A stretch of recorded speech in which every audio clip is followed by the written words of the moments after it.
on se rencontre et on parle. Si on est sur la même longueur d'onde, et elle est là la clé. L'inutilité, c'est une perte de temps. Il faut attendre 3 ans, 4 ans, 10 ans. Mais si on est sur la même longueur d'onde, à ce moment-là, on libère automatiquement une vibration. Et cette vibration-là sert de toile de fond pour le travail. Mais il faut absolument la même longueur d'onde. Si les gens sont pris le moindrement dans la personnalité, c'est fini. Et les mouvements charismatiques. C'est un peu ça qu'on prêche. Tous dans une salle pour guérir du cancer. Oui. Seulement c'est un état instable. Autrement dit, les mouvements charismatiques, ce sont des mouvements, oui, c'est là le problème. Parce que quand tu es réellement en dehors de la personnalité, tes émotions ne font pas interférence avec ton mental. Alors, s'il y a moindrement d'interférence au niveau émotionnel avec le mental, tu retournes automatiquement dans la personnalité, même si tu as des intentions spirituelles. Parce que si tu tombes dans le mental pur, là, il n'y a plus de spiritualité. Tu vas plus loin que la spiritualité. La spiritualité, c'est une dimension émotionnelle de l'homme qui lui permet... Nécessaire. Évidemment, elle est nécessaire. Elle est nécessaire parce que si l'homme n'avait pas ça, il ne pourrait pas vivre sur la Terre. Parce qu'il pense. Tant que tu penses, tu cherches un point d'appui, un point de référence dans l'univers, dans l'universel, dans le cosmos. Dès que tu as cessé de penser, tu n'as plus besoin de point de référence, tu n'as plus besoin de point d'appui. Tu fonctionnes en relation avec l'énergie. À ce moment-là, l'émotionnalité, le corps émotionnel, devient une réserve d'énergie dont tu te sers quand tu en as de besoin. Le mental devient une réserve d'énergie dont tu te sers quand tu en as besoin. Mais si tu as l'émotionnel qui fout le camp et le mental qui fout le camp, à ce moment-là, tu crées de la personnalité. Les gens ne connaissent pas, ne comprennent pas ce que c'est de la personnalité. C'est une combinaison d'énergie. C'est la personnalité, c'est le corps physique, c'est le corps éthérique, pour faire plaisir à ceux qui s'intéressent à l'ésotérisme, parce que tout est bon. C'est le corps émotionnel et c'est le corps mental. Ça forme la personnalité. Les paliers supérieurs de la conscience humaine ne font pas partie de la personnalité. Ça fait partie du cosmique, de l'univers. C'est pour ça qu'on dit tous les hommes ont en eux la connaissance. Du moment qu'ils cessent de fonctionner au niveau de la personnalité, autrement dit, lorsque tous ces corps-là sont ajustés en vibration, ils deviennent un canard et l'énergie descend. C'est simple. Alors, au niveau des sciences, c'est la même chose. Lorsque les scientistes auront compris qu'il n'y a rien à étudier, que tout est compris, que tout est là, que tout est connu, qu'il s'agit simplement de recevoir cette vibration, cette énergie, suivant le rythme des atomes que l'on possède à ce moment-là, la science sur la Terre sera totalement différente. Il n'y aura plus de recherche, on n'aura plus besoin de dépenser des millions pour la recherche. Pourquoi on fait de la recherche? Parce qu'on ne sait pas. Si on savait, on ne ferait pas de recherche, on appliquerait. On changerait la vibration du mental, on se servirait du corps mental. Comme il y a des gens qui se servent du corps astral pour aller dans ce qu'ils appellent le plan astral. Faut-il encore savoir se servir de ce corps mental et se servir de... Non. Le corps mental, oui. Il y a une recherche qui se fait jusqu'au moment où il n'y a plus de recherche. Parce que lorsque le mental devient un instrument de l'évolution, il est donné à l'homme la vibration pour se servir de ce corps-là. Mais ce tâtonnement de la science, c'est une étape nécessaire. Oui, c'est normal, ça fait partie du développement de l'ego. Si les gens réalisaient que tout est bon, tout, même le mal, il est bon. Parce que le mal, il aide à galvaniser les corps inférieurs pour permettre éventuellement le développement d'une superstructure assez puissante pour pouvoir supporter le poids de l'infrastructure que les psychologues appellent le subconscient. Une fois que l'ego, il est solide, tu ne passes pas un courant de 200 volts dans un petit fil. Si l'ego, il est très solide, là, tu passes le courant. Et là, l'ego peut le prendre. Et à ce moment-là, le courant transforme l'ego, lui donne une autre dimension d'action. Et là, l'ego peut faire quelque chose. Ce qui se passe présentement dans le monde, c'est justement ça. C'est que l'ego, il est arrivé à la fin de son évolution, le terme de l'involution. Là, il commence à vibrer aux forces cosmiques. S'il n'a pas été initié, c'est plus difficile. S'il a été initié, c'est encore plus difficile. Et lorsque l'initiation elle est finie, tout est facile. Et ensuite, il y a l'autre période où l'ego travaille avec le cosmique. Et c'est pas fini. Il travaille avec le cosmique. Il entre en communication mentale avec ce que Richard appelle les extraterrestres, à quelque niveau qu'il ce soit, physique ou sur le plan purement spirituel ou énergétique. Et après 2500 ans, c'est une autre étape où l'homme devient l'homme-esprit. Au lieu de l'homme cosmique, c'est l'homme-esprit. Et lorsque l'homme est esprit, à ce moment-là, il n'y a plus d'homme cosmique sur la planète. Et l'homme se sert de la planète Terre, comme aujourd'hui on se sert de la soucoupe volante. Et la planète Terre devient un atome dans la galaxie. Et elle se déplace dans la galaxie. Et elle fait vibrer les autres planètes. Et elle met les autres planètes en mouvement, de sorte que la galaxie devient elle-même un atome. Et cette galaxie met en mouvement les autres super-univers, de sorte que, voilà. Autrement dit, le but de l'évolution de l'homme, c'est d'en venir à un point où il puisse créer un atome maximal. Et cet atome maximal, c'est la Terre, en collision avec les autres planètes, parce que on a le microcosme atomique qu'on connaît, qui était nécessaire pour la fondation de la matière, et on doit créer le macrocosme atomique. Et lorsqu'on aura créé le macrocosme atomique, ce ne sera plus de la matière divine, ce sera de la matière divinisée. La matière aujourd'hui, elle est divine, parce que dans tous les atomes, il y a l'intelligence divine, le son cosmique. Mais lorsque ce temps sera venu, la matière sera divinisée. L'homme ne sera plus. Parce que l'homme aura rempli son rôle, qui est de franchir l'étape de tous les temps, afin de permettre la juste distribution des puissances cosmiques, des puissances universelles et des puissances supramentales qui se situent dans le cosmos et qui continuent à travailler. Maintenant, il faut quand même savoir que ce type est en relation avec le supramental. Ce que lui appelle le supramental, c'est la connaissance. On sait que lorsqu'on veut entrer, nous, en relation avec la connaissance, on doit d'abord apprendre, comprendre, et finalement, on sait. Mais lorsqu'on arrive directement en relation avec la connaissance, on n'a pas besoin d'apprendre, de comprendre, on sait. Et lorsqu'on sait, on sait. Et vous vous souvenez, c'était une phrase qui nous est restée célèbre lors de cette première émission que Bernard nous avait accordée. Et si vous êtes d'accord, on va retourner à cette époque où Bernard, nous l'avions rencontré pour la première fois, à cette fameuse émission où nous avions parlé très rapidement des extraterrestres, du supramental et aussi de la spiritualité.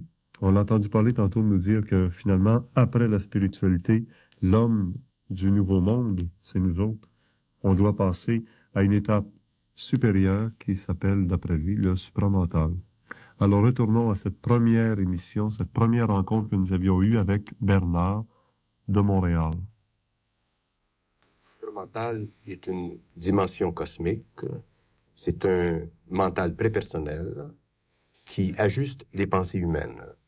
Maintenant, l'homme, pour le moment, est incapable, parce que le cycle de cette évolution n'a pas commencé, d'organiser son matériel psychologique par lui-même. Lorsque ce travail sera fait, son cerveau, les cellules de son cerveau, seront changées de ton. C'est-à-dire que l'homme pourra entendre des sons au niveau de son cerveau et aussi pourra voir la lumière du supramental par sa vue physique. Et ceci lui donnera la possibilité d'entrer en contact physique avec le supramental. Les extraterrestres, est-ce qu'ils sont dans le supramental? Les extraterrestres font partie de la division créative du supramental. Il n'y a aucune différence entre l'homme et les extraterrestres. L'homme est un être en évolution sur une planète physique. Les extraterrestres sont des êtres en évolution sur d'autres planètes physiques, mais aussi sur des plans invisibles. Ce qui fait la confusion concernant les extraterrestres, c'est que l'homme, aujourd'hui, ne connaît pas la nature de l'infinité. Lorsque les changements vibratoires au niveau de son cerveau seront faits, l'homme pourra comprendre exactement la dimension psychologique des extraterrestres comme l'homme connaît la dimension psychologique de l'homme. Et c'est à ce moment-là qu'on entre dans la confrontation des idées cosmiques. Les idées cosmiques sont pluralistiques dans ce sens qu'elles viennent de différents plans et qu'elles affectent l'homme sur le plan vibratoire de son intelligence. L'homme, naturellement, ayant un intellect qui est conditionné par son corps astral, qui est le véhicule lui permettant d'avoir contact avec la forme matérielle, ne peut pas facilement engendrer les ondes nécessaires pour comprendre la pensée interne de son atome mental. Et à cause de ça, il lui devient presque impossible de pouvoir juger avec ce qu'on appellerait concurrence la validité de tout ce qui provient du cosmos. Je vous donne un exemple. Si une civilisation supérieure entre en contact physique avec l'homme, par vibration, ils transmutent, eux, le psychisme collectif humain qui est individualisé dans les neurones de l'homme, qui sont directement attachés à sa mémoire cosmique, dont il n'a aucune prise de conscience, et ils peuvent facilement créer dans son mental inférieur des modèles de temps qui deviennent pour lui de la connaissance. La connaissance est une illusion. L'homme ne peut pas comprendre ça encore parce que l'homme pense. Tant que l'homme pense, il est sujet aux influences de ces modèles de temps et il ne peut pas lui-même travailler avec ces modèles de temps. Quand je dis que la connaissance est une illusion, je ne dis pas que la connaissance n'a pas une valeur psychologique sur le plan humain. Par exemple, on a sur la Terre la science physique. Dans le fond de la réalité psychologique universelle, il n'y a pas de science sur la Terre encore. Il y a une forme de science. Et cette forme de science provient du fait que l'homme, à cause de son corps astral et à cause de sa faculté de penser, qui est une vibration inférieure ou supramentale, peut facilement corriger les erreurs de la nature et éventuellement arriver à des conclusions pour une projection supérieure de ce développement-là. C'est ça qui a permis le développement de la science. Dans le 21e siècle, l'homme n'aura pas à étudier pour connaître. Il se servira de son cerveau éthérique. Et ce cerveau éthérique-là commandera directement au cerveau physique. Et c'est de là que la science viendra sur la planète. Mm-hmm. Maintenant, c'est évident que les extraterrestres sont en avance sur l'homme depuis des milliers d'années, parce qu'ils ont compris depuis longtemps la nature même de la connaissance. Si les extraterrestres communiquent par télépathie, ce n'est pas pour rien. Quand on communique par télépathie, on ne communique pas des idées. On communique de l'énergie. L'énergie, elle, éventuellement, devient programmée et elle sert d'enregistrement dans le corps mental inférieur. Tant que l'homme ne peut pas communiquer par télépathie, il est incapable de communiquer la nature même de la réalité. Parce que la nature de la réalité se cache derrière la forme. La forme est une collusion d'idées. La forme est une programmation d'idées.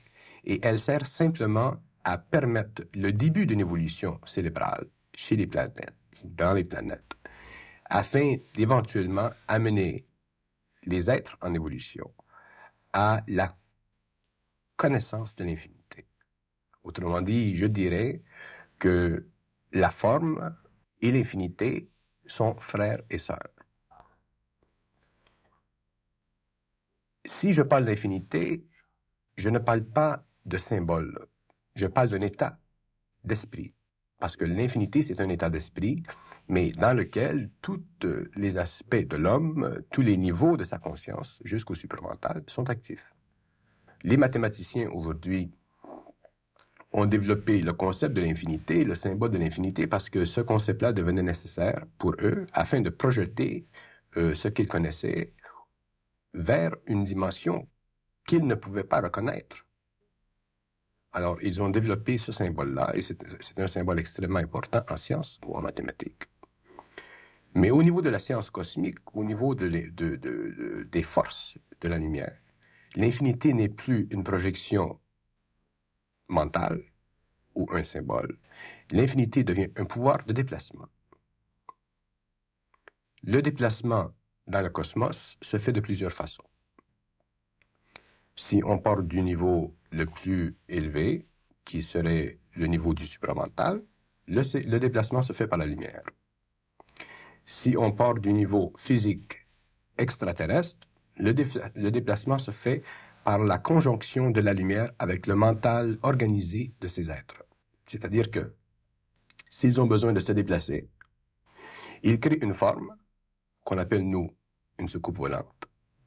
Et ils organisent cette forme suivant la programmation cosmique de leur entendement, parce que les extraterrestres, autant ils sont variés, autant ils ont des soucoupes volantes différentes. Et ça, c'est normal, parce que dans la nature, il y a de l'ordre. Sur les plans inférieurs, il y a le désordre, mais le désordre provient simplement du fait que l'homme ne peut pas créer l'ordre. Et dans le cosmos, lorsque les extraterrestres ont besoin de se déplacer d'une planète à une autre, ils n'ont pas besoin de passer par l'espace. La plus grande erreur scientifique du XXe siècle, c'est de croire que l'espace est nécessaire pour véhiculer les formes et aussi pour engendrer le mouvement. En science, on croit que le mouvement, c'est la relativité en relation avec un élément de temps, de la forme qui se déplace. Ce n'est pas ça. Le mouvement, c'est une illusion. Et dans le cosmos, il n'y a pas de mouvement. Il y a simplement une vibration. Et c'est cette vibration qui crée ce qu'on appelle le mouvement. Pour percevoir le mouvement, il faut avoir certains corps. Alors, suivant qu'on a tel corps ou tel corps, on a du mouvement. Si on change de niveau vibratoire, on change de corps. Et ce qu'on appellerait le mouvement sur un plan inférieur devient sur l'autre plan une instantanéité. Alors, pour répondre à la question d'un certain nombre de scientifiques, comment est-ce possible que des extraterrestres partent d'une planète qui est à des millions d'années-lumière et viennent ici? La réponse, elle est très simple. C'est qu'ils ne se servent pas de l'espace pour voyager. Lorsque les scientifiques auront compris ça, à ce moment-là, ils auront compris la science, ils seront dans la science. Et ce que l'on parle aujourd'hui deviendra simplement une antiquité. Ils se servent finalement du temps. Ils voyagent dans le temps. Mais quand je dis dans le temps, je dois l'expliquer en relation avec la connaissance qui est dépassée.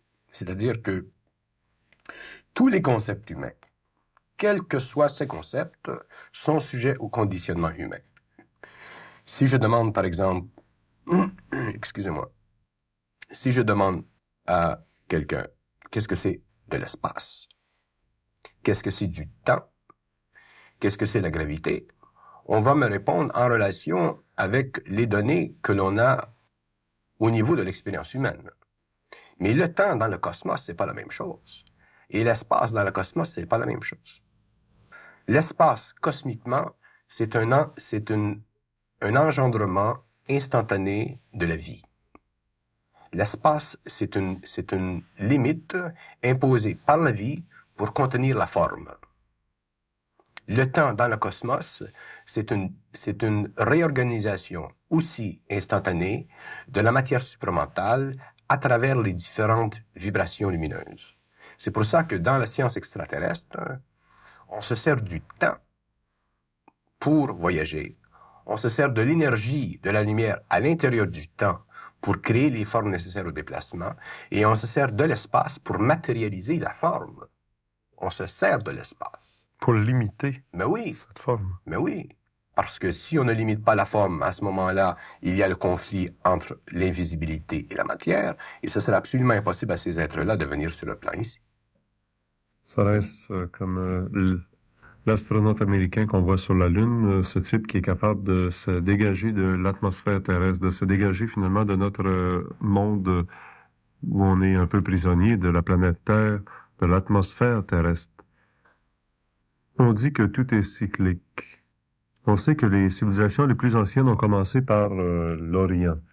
Le Japon, la Chine sont des très très anciennes civilisations. Graduellement, les civilisations se sont amenées vers le Moyen-Orient, vers l'Europe. Et pour terminer, on s'est rendu finalement sur le Nouveau Monde en Amérique. Et après, où irons-nous? Est-ce qu'on recommencera ici?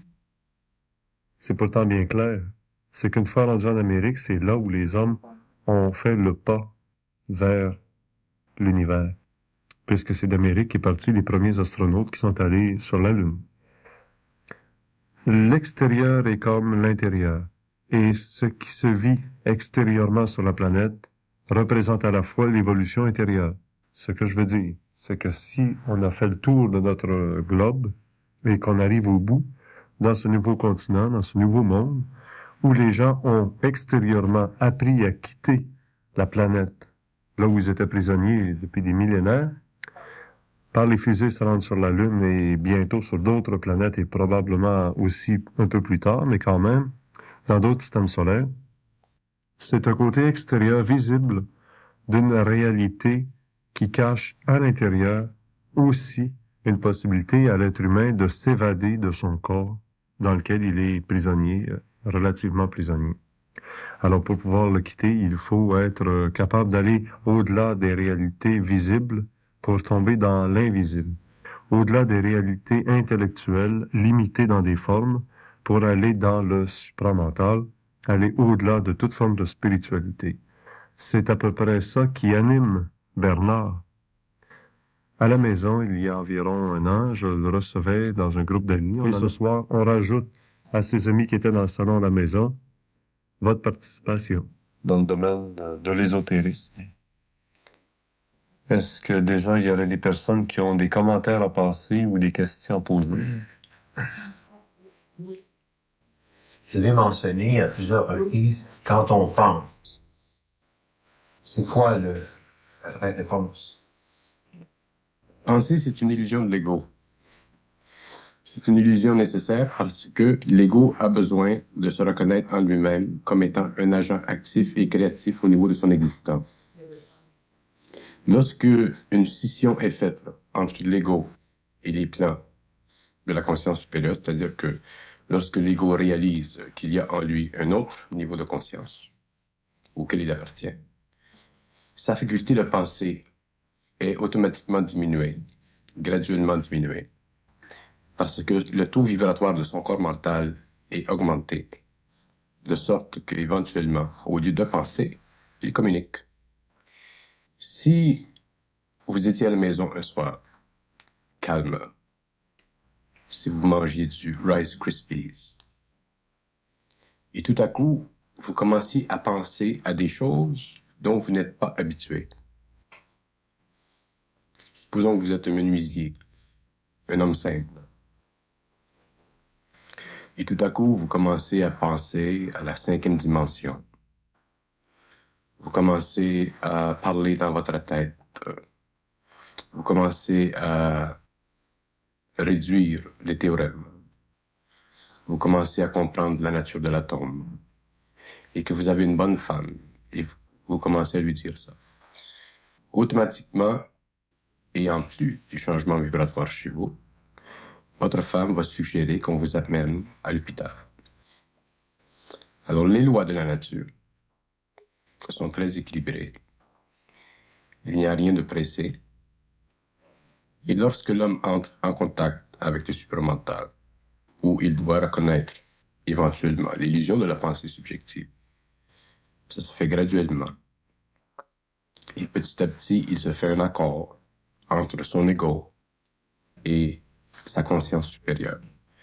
De sorte que son ego qui auparavant était dense, était égocentrique, devient limpide et voit vers l'extérieur de lui-même au lieu de voir vers l'intérieur de lui-même. L'ego ne se prend plus au sérieux. Il communique avec un autre niveau d'énergie.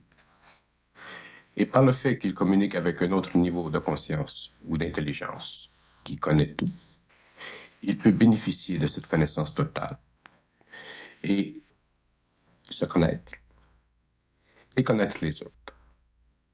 Station de certaines forces. Il a été créé par certaines forces que l'on appelle lunaires. D'ailleurs, l'ego, c'est un mystère. Ça n'a pas été expliqué à l'homme encore, heureusement. Mais il n'y a rien de sérieux. Et lorsque l'ego comprend ça, bien à ce moment-là, il change. Mais ce n'est pas parce qu'on sait ça qu'il faut abattre ceux qui se prennent au sérieux. Parce que nous-mêmes, avant que cette transmutation se fasse, on se prenait au sérieux. Alors tous les hommes, si on les regarde d'en haut, sont beaux, mais si on les regarde en bas, il y a beaucoup de travail à faire.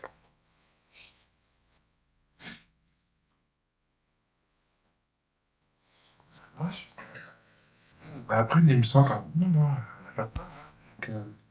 on tombe dans un piège de poser des questions. C'est-à-dire que vous tombez dans un piège s'il n'y a pas de réponse. Mais à toutes vos questions, il y a des réponses. Alors il n'y a pas de piège. Genre, peut-être le mauvais mot.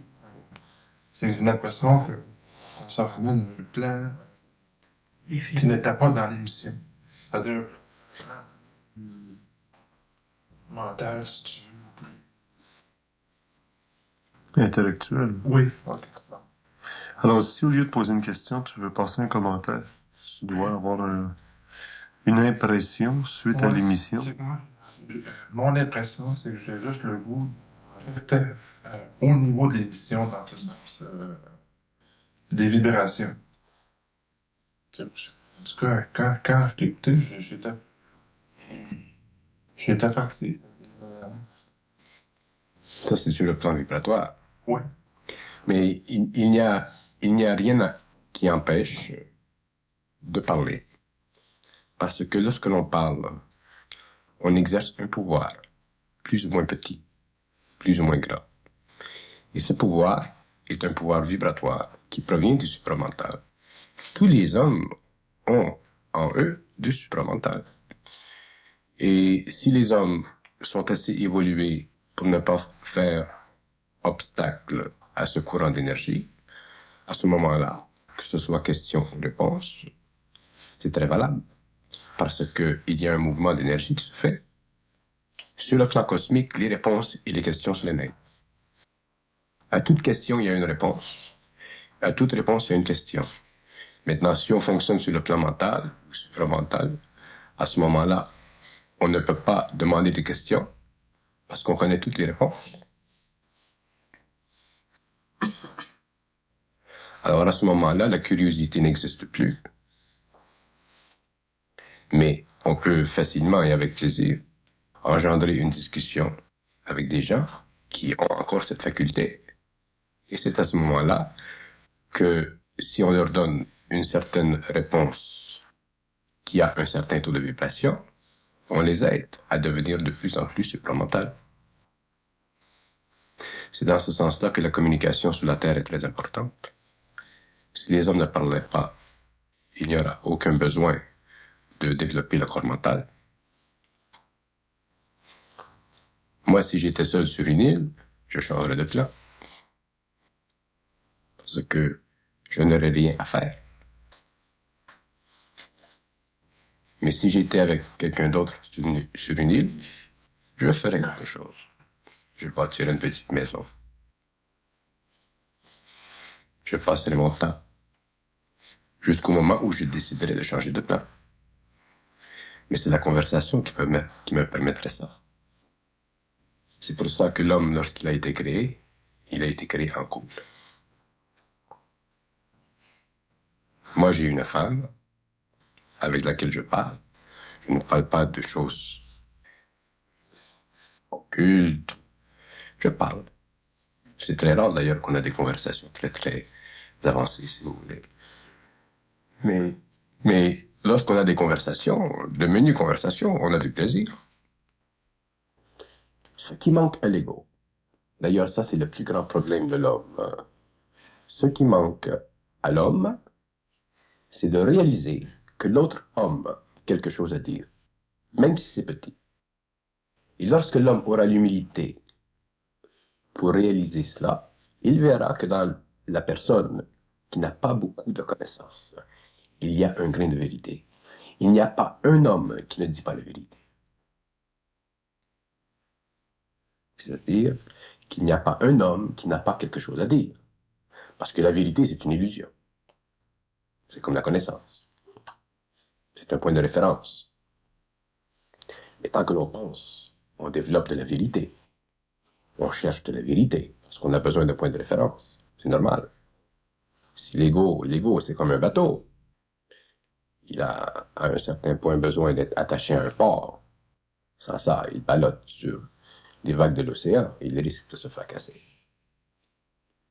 Tandis qu'un sous-marin, c'est différent. Lui, il peut se promener dans les eaux. Pourquoi? Parce qu'il est protégé par les eaux.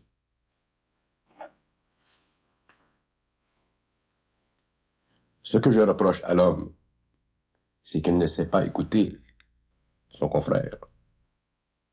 Il a de l'orgueil. Et quand je parle de l'orgueil, je pourrais parler pendant des semaines de l'orgueil, parce que l'orgueil, c'est un phénomène fantastique. L'orgueil, c'est à la base de la création de l'homme. L'orgueil, c'est le germe qui permet à l'ego de se développer. Si l'orgueil n'existait pas, l'ego ne se serait pas développé. Parce que derrière l'orgueil, il y a l'intellect. Les gens qui sont spirituels, qui cherchent la spiritualité, souffrent d'une autre sorte d'orgueil. Ce n'est plus l'orgueil du philosophe, du mathématicien ou du scientifique. C'est l'orgueil de penser qu'ils sont spirituels. Dès que l'on pense qu'on est spirituel, on fait une gaffe. Et cette gaffe, c'est l'orgueil spirituel. Mais il ne faut pas blâmer les hommes, parce que tout fait partie de l'évolution. Pour moi, l'orgueil, ce n'est pas une chose morale ou immorale, c'est un état de vibration. Et si on réalise le côté vibratoire des vertus ou des défauts, à ce moment-là, on commence à comprendre l'illusion des vertus et des défauts. Parce que, sur le plan vibratoire, les vertus et les défauts n'appartiennent pas à la personnalité. Ce sont des énergies. Vous êtes marié, supposons, et votre femme un jour, elle vous engueule, et vous l'engueulez. Vos corps, vos personnalités servent aux énergies. Les énergies passent. Suivant vos corps, cette énergie manifeste une vibration.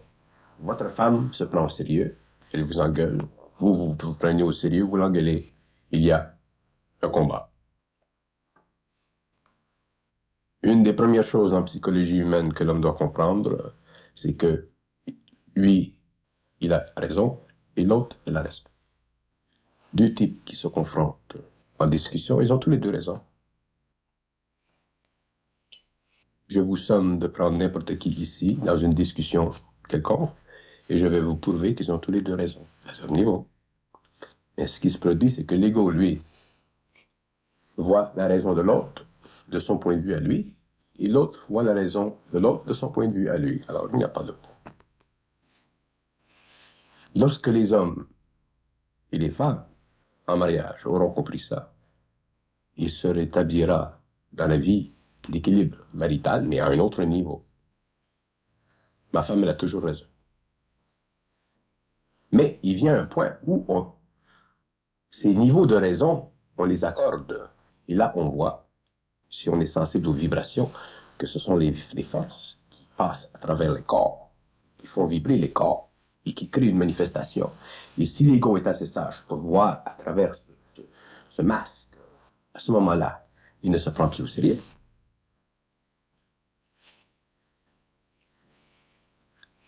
La science la plus importante, c'est la psychologie. Aujourd'hui, elle est embryonnaire, il y a du travail qui se fait. Mais ça prendra des chocs et des initiations pour amener l'homme à comprendre la psychologie. Parce que la psychologie, c'est la compréhension du fait qu'il y a entre l'homme et le cosmique des forces. Et que son ego, à lui, reçoit ces forces. S'il ne comprend pas les mécanismes de l'esprit, à ce moment-là, il se prend au sérieux. Et à ce moment-là, il détruit les relations entre lui et sa femme ou lui et les autres. Moi, je connais des gens de toutes sortes de tempéraments. Et je me donne bien avec eux. Parce que je sais qu'ils ont raison. Si je dois, pour une raison ou une autre, dire oui, mais il y a plus grand que, je le fais. Mais toujours en prenant en cause leur raison et non la mienne. Parce que moi, je n'ai jamais raison, puisque je n'ai pas d'esprit qui pense. Avoir raison, c'est penser que l'on se situe à l'intérieur d'une dimensionnalité spirituelle qui fait pour soi quelque chose de bon, de bénéfique. À moins d'être malade et de faire l'opposé. La vie, c'est la chose la plus simple qui existe. Et la vie, c'est la chose la plus complexe qui existe. Elle est simple si on la comprend. Elle est complexe si on ne la comprend pas. Et on ne peut pas la comprendre par des mots. On la comprend par l'expérience. Et il y a différents niveaux d'expérience. Quel est le rôle de la souffrance dans l'évolution de l'homme? La souffrance sert... D'abord, il y a la souffrance inconsciente et la souffrance consciente. Il faut commencer ici. La Terre souffre pour beaucoup de raisons. Pour des raisons qu'on appelle ésotériquement des raisons karmiques. C'est-à-dire que si un homme fait quelque chose, ça doit lui retomber sur la tête. C'est-à-dire qu'il doit se créer un nouvel équilibre pour que ces choses, les records de ces choses, soient répartis d'une façon plus normale dans l'univers. Si l'homme souffre d'une façon consciente, c'est-à-dire que s'il est en contact avec le supramental, les forces qui pénètrent en lui créent naturellement des vibrations très fortes qui amenuisent l'illusion de l'ego. Et ça aussi, c'est une souffrance qui est nécessaire. Sur le plan humain, si on prend la première catégorie de souffrance, elle est nécessaire parce que l'âme a besoin d'évoluer. Je vais vous expliquer ce que c'est que l'âme. L'âme, ce n'est pas comme on le croit. L'âme, c'est équivalent à un transformateur. C'est une unité d'énergie qui est divine, qui est originale, mais qui doit passer par différentes phases d'expérience, ce qu'on appelle une incarnation, pour lever son voltage. L'âme, au début, a un voltage très très petit. Et au fur et à mesure qu'elle avance dans l'évolution, le voltage monte, et monte, et monte, et monte, et monte. Et lorsqu'elle est rendue au niveau de l'homme, où elle est individualisée au lieu d'être collective comme chez les animaux, à ce moment-là, elle prend dans l'univers de l'importance. Parce qu'elle est déjà dans un cycle où elle peut elle-même mener sa propre barque. Alors, ce qui donne à l'âme cette capacité de changer de voltage, c'est la souffrance, sur le plan physique terrestre humain. Dans les autres mondes, il n'y a pas de souffrance. Mais je ne peux pas tout expliquer ça. Alors, la souffrance sert à faire évoluer l'âme. Sur le plan initiatique, sur le plan de certaines personnes qui sont en contact avec le rayon de la création, et qui à un moment dans leur vie reçoivent ce choc vibratoire du rayon, il y a aussi une souffrance. Mais elle a un autre but, c'est de créer dans les corps une résistance à ces vibrations, de sorte que, éventuellement, il y a un canal, de sorte que, éventuellement, ce rayon peut pénétrer jusqu'à la matière et transformer l'humanité. Ça, c'est le deuxième but.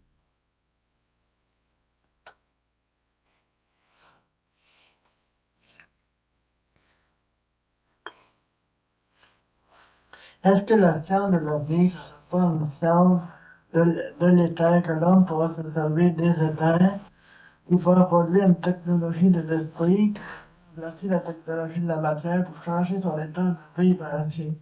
Vous avez répondu à votre propre question. C'est ça. Juste. Vous voyez, il me demande une question, il a dans la question la réponse. Un jour, lorsqu'il aura le discernement parfait, il n'aura pas à demander la question parce qu'il connaîtra déjà la réponse. Il pourra aller à un autre niveau. C'est ça. Vous avez entièrement raison. Et c'est une belle raison. Est-ce que le silence mental exprimé par Orwell est une des clés vers l'état où on dit pas? Le silence mental, c'est une étape qui permet au supramental d'être entendu par le mental inférieur. Les maîtres aujourd'hui dans le monde ont amené une technique de méditation. Et cette technique, elle est très bonne parce qu'elle permet à l'homme moderne qui n'est pas habitué au silence mental de s'exercer. Et lorsque, dans quelques années, aux alentours de 1994, il y aura une vibration qui sera amenée sur cette planète. Et les gens qui auront pratiqué la méditation pourront entendre cette vibration. C'est-à-dire qu'ils entreront en communication avec le supramental sur une base mondiale. Et ça se fera pendant quelques années. Et la méditation est un instrument très positif dans cette direction. Mais il ne faut pas confondre la méditation avec l'esprit, parce que la méditation requiert un effort. Et l'esprit n'existe pas dans la méditation. L'esprit, comme je l'expliquerai plus tard, est une dimension externe de l'âme. Et l'esprit n'a pas besoin de silence. Et lorsque l'esprit se tait dans le cosmos, il n'y a plus de créativité. Mais sur le plan psychologique humain, le silence, il est bon, parce que c'est une attitude positive qui permet au mental de se rassasier des produits internes de sa propre existence. Mais l'homme, lorsqu'il est en contact avec le supramental, n'a plus ce silence mental, parce qu'il y a une communication incessante. Moi, si je suis avec vous dans la chambre pendant des semaines et des mois et des années, et que je ne vous parle pas, on va monter les murs. Mais c'est la même chose pour un homme qui est en contact avec le supramental. Il y a lui dans la chambre, il y a le supramental dans la chambre, et il faut qu'il parle. Moi, je me parle toute la journée. Ce qui est en haut est en bas. Et c'est normal. Seulement que il faut développer une grande résistance pour se parler toute la journée, même dans la nuit quand on sommeille. Parce que au début c'est fatigant, mais c'est là qu'on développe la résistance et que le canal se construit, se construit. L'homme doit être éveillé à chaque moment de sa vie. Le plus grand danger de l'homme, et vous le verrez à la fin du siècle, c'est d'être influencé de l'extérieur. Lorsque un homme qui travaille sur un plan occulte amène sur ce plan de la connaissance quelconque, il peut le faire de deux façons. Il peut le faire d'une façon personnelle ou il peut le faire d'une façon impersonnelle. S'il le fait d'une façon personnelle, il travaille avec certaines forces, certaines énergies, que certaines personnes appelleraient des forces astrales. S'il travaille, avec des forces impersonnelles, à ce moment-là, le travail fait partie d'une communication directe entre l'âme et les niveaux supérieurs de la connaissance. Le danger aujourd'hui, c'est que les hommes ne sont pas préparés à reconnaître ce qu'ils appellent le mal. Ils ne sont pas prêts à reconnaître ce qui est illusion. Ils ne sont pas prêts à reconnaître ce qui est vérité. Pourquoi? Parce qu'ils n'ont pas en eux de centre d'énergie assez puissant pour satisfaire leurs propres besoins. Ils sont obligés de penser avec les pensées des autres. Ils sont obligés de subir les influences des autres. Et ça, c'est très dangereux. Parce que je vous dis que dans les temps qui viennent, le combat cosmique, c'est pour l'esprit de l'homme. Et ça, c'est dangereux. Heureusement qu'il y a des forces qui prendront soin de ça. Mais beaucoup de personnes souffriront. Et si une chose doit être comprise par le monde, c'est que chaque individu, surtout ceux qui sont sensibles, surtout ceux qui sont ce qu'ils appellent psychiques, psychiques, qui ont ces capacités vibratoires, ces dons, ce sont les gens qui sont les plus susceptibles à être amenés à des cas de folie ou de destruction mentale. Parce que ce sont des gens qui n'ont pas de protection. Ils reçoivent de tous les vents, à gauche et à droite. Un type qui n'a pas cette sensibilité, ce n'est pas important. Mais un type qui a cette sensibilité-là, lui, il est dans un état de réception qui peut être dangereuse. Et il y a seulement une réponse à ça. C'est que les gens doivent trouver en eux la réponse. Parce que tous les hommes ont en eux la connaissance. Alors si quelqu'un vient à vous et vous dit qu'il a la connaissance, il ne l'a pas la connaissance. Il vous dit qu'il l'a, mais il ne l'a pas. Parce que lorsqu'on a la connaissance, on ne le réalise pas qu'on a la connaissance.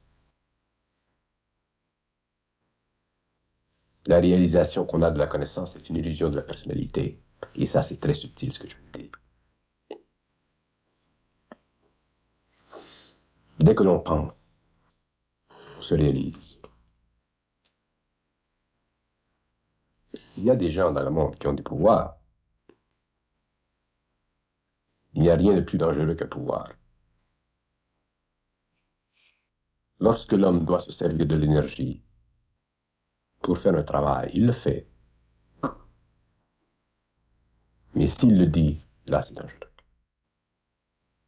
Parce que ce n'est plus lui qui est l'agent.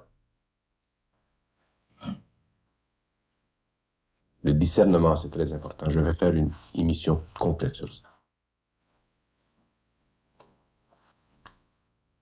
J'ai une question à vous poser en rapport avec le risque que l'émission que vous avez déjà faite, plus celle-ci, tombe dans les mains de gens non préparés.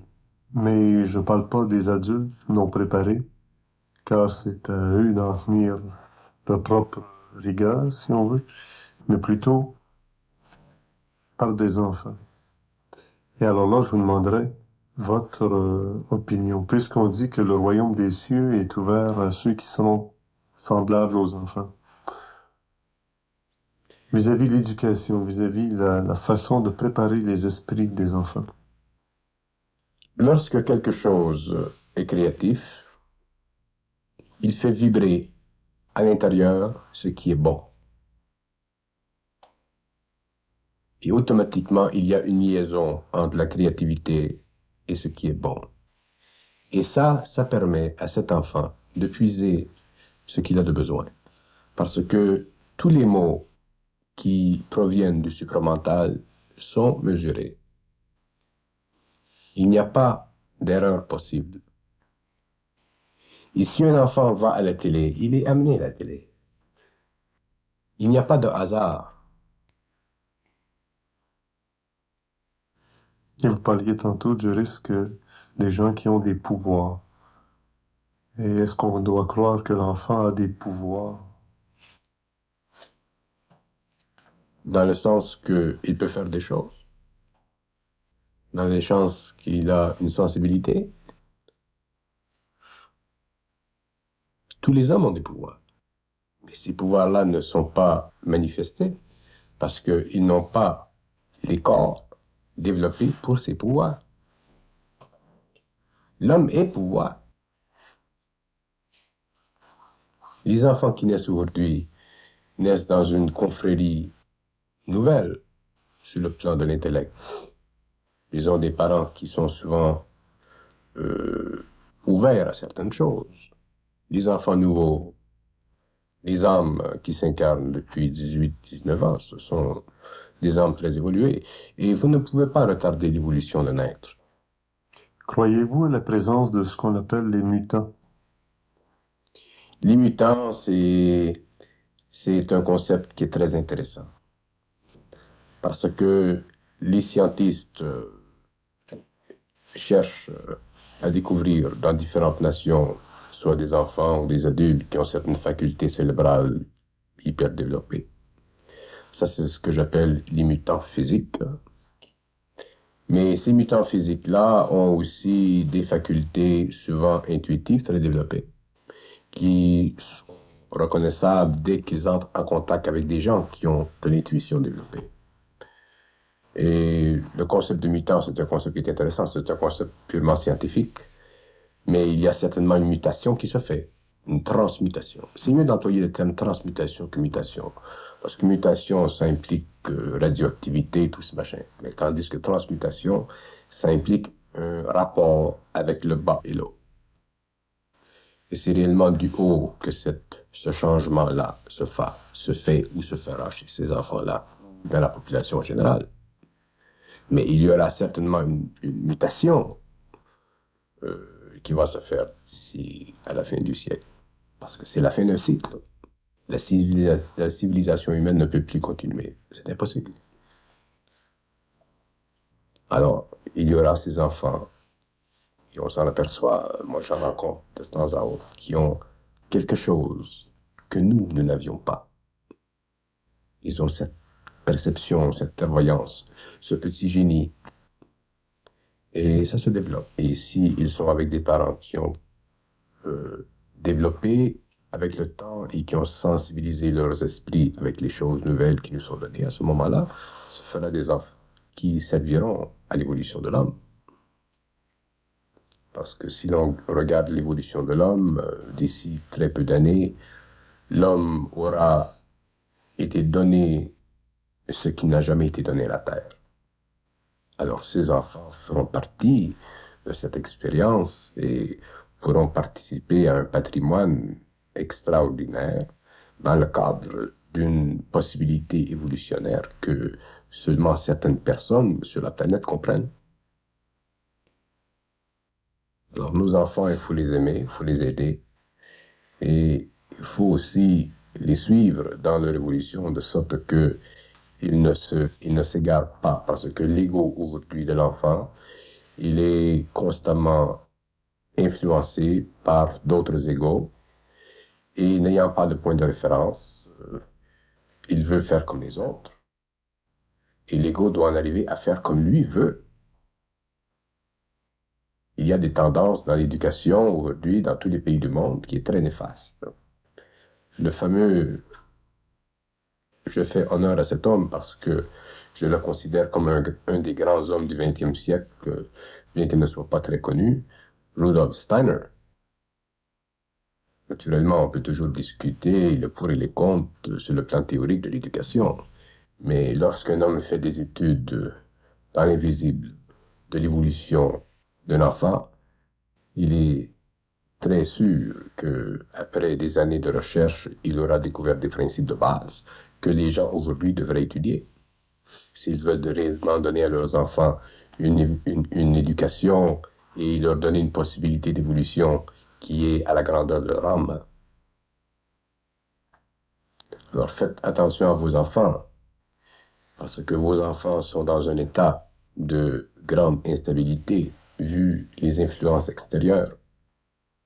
Et une des façons les plus faciles de détruire les possibilités d'un enfant, c'est de lui faire croire que ce qui se passe autour de lui est nécessaire pour sa liberté personnelle. L'éducation progressive peut être très pernicieuse. Il y a des côtés qui sont positifs, mais les gens qui ont de la vision et qui connaissent les lois de l'esprit se doivent de donner à leurs enfants une certaine ligne de développement et non une ligne de pensée. On voudrait être à l'écoute des informations les plus importantes. On se dit toujours, les messages nous venaient inspirés de Dieu autrefois. Aujourd'hui, on s'attend peut-être que les messages viendront des êtres extraterrestres, des êtres interplanétaires, et nos radiotélescopes sont pointés vers eux. On s'attend que les solutions à des problèmes humains viendront de l'extérieur. On a toujours espéré, peut-être, d'une certaine façon, avec la foi, à des réalités extérieures à l'homme, alors qu'on devrait arriver un jour à saisir l'importance de se prendre soi-même en main. C'est peut-être de cette façon que Bernard qui nous parle du supramental, qui est en fin de compte quelque chose qui dépasse la spiritualité, qui va au-delà des formes, qui rejoint l'intelligence cosmique, comme diraient d'autres. C'est en allant toujours au fond des choses avec Bernard qu'on comprend que tout est pourtant si simple. Et ce n'est pas en fixant nos radiotélescopes vers le cosmique qu'on recevra des réponses du cosmique. Et c'est en pointant nos radiotélescopes miniatures, si on veut, vers l'intérieur de chaque personne, vers l'intérieur de soi, qu'on recevra certainement la réponse qui nous convient à chacun. Bonsoir.